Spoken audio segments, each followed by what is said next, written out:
அனைவருக்கும் வணக்கம். இன்றைக்கி இந்த வீடியோவில் நம்ம இட்லி பொடி எப்படி செய்யலாம் அப்படின்றத பற்றி பார்க்கலாம். அதுக்கு நம்ம 5 காஞ்ச மிளகாய், 1 கப் அளவுக்கு கடலைப்பருப்பு, அதே கப் அளவுக்கு உளுந்து, கொஞ்சமாக மல்லி, கொஞ்சோண்டு பெருஞ்சீரகம் எடுத்துக்கலாம். இப்போது அடுப்பில் பாத்திரம் வச்சுக்கோங்க. கடாயில் லைட்டாக எண்ணெய் ஊற்றிக்கோங்க. எண்ணெயை ஊற்றிட்டு நம்ம இந்த மாதிரி காஞ்ச மிளகாயை உடச்சி போட்டுக்கோங்க.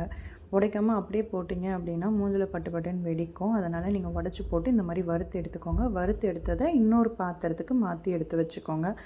அடுத்ததாக இதில் நம்ம இப்போ கடலைப்பருப்பை சேர்த்துடலாம். கடலைப்பருப்பையும் சேர்த்துட்டு நல்லா வறுத்து எடுத்துக்கலாம். நல்லா பொன்னிறமாக ஆகிற வரைக்கும் வறுத்து எடுத்துக்கலாம்.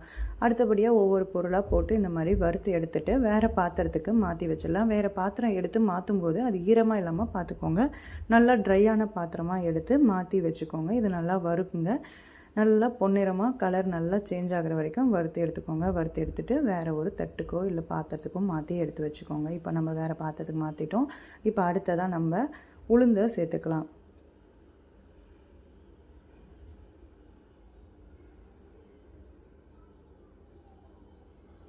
இப்போது உளுந்தை சேர்த்துட்டாச்சு. உளுந்தையும் சேர்த்துட்டு உளுந்தையும் நல்லா வறுத்து எடுத்துக்கோங்க. நல்லா பொன்னிறமாக மாறணும்.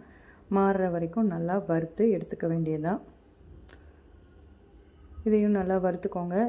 கலர் சேஞ்ச் ஆகிற வரைக்கும் வறுத்து எடுத்துக்கோங்க. ரொம்ப கருக விட்டுறாதீங்க. எல்லாத்தையும் மீடியம் ஃப்ளேம்லேயோ இல்லை ஸ்லிம்லேயோ வச்சுக்கிட்டு நல்லா வறுத்து எடுத்துக்கோங்க.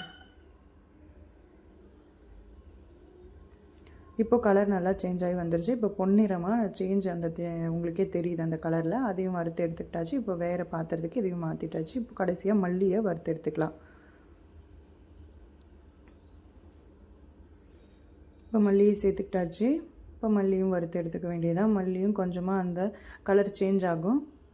அந்த கலர் சேஞ்ச் ஆகிற வரைக்கும் வறுத்து எடுத்துக்கிட்டு அது கூட நம்ம பெருங்காய பொடியும் சேர்த்துக்கிறோம். ரெண்டுத்தையும் கடைசியாக வறுத்து எடுத்துகிட்டு இதையும் அந்த பாத்திரத்துக்கே மாற்றிடலாம். மாற்றிட்டு இப்போ என்னென்னா இது எல்லாத்தையும் ஆற விடுங்க. ஆற விட்டுட்டு அதுக்கப்புறமா நம்ம இதை மிக்ஸி ஜாரில் சேர்த்து அரைச்சி எடுத்துட்டோம்னா நம்மளுடைய இட்லி பொடி ரெடி ஆகிடும். கொஞ்சமாக தேவையான அளவுக்கு உப்பு சேர்த்துக்கோங்க. இப்போ நல்லா ஆறிடுச்சு. இப்போ நம்ம இதை மிக்ஸி ஜாரில் போட்டு அரைச்சி எடுத்துக்கலாம்.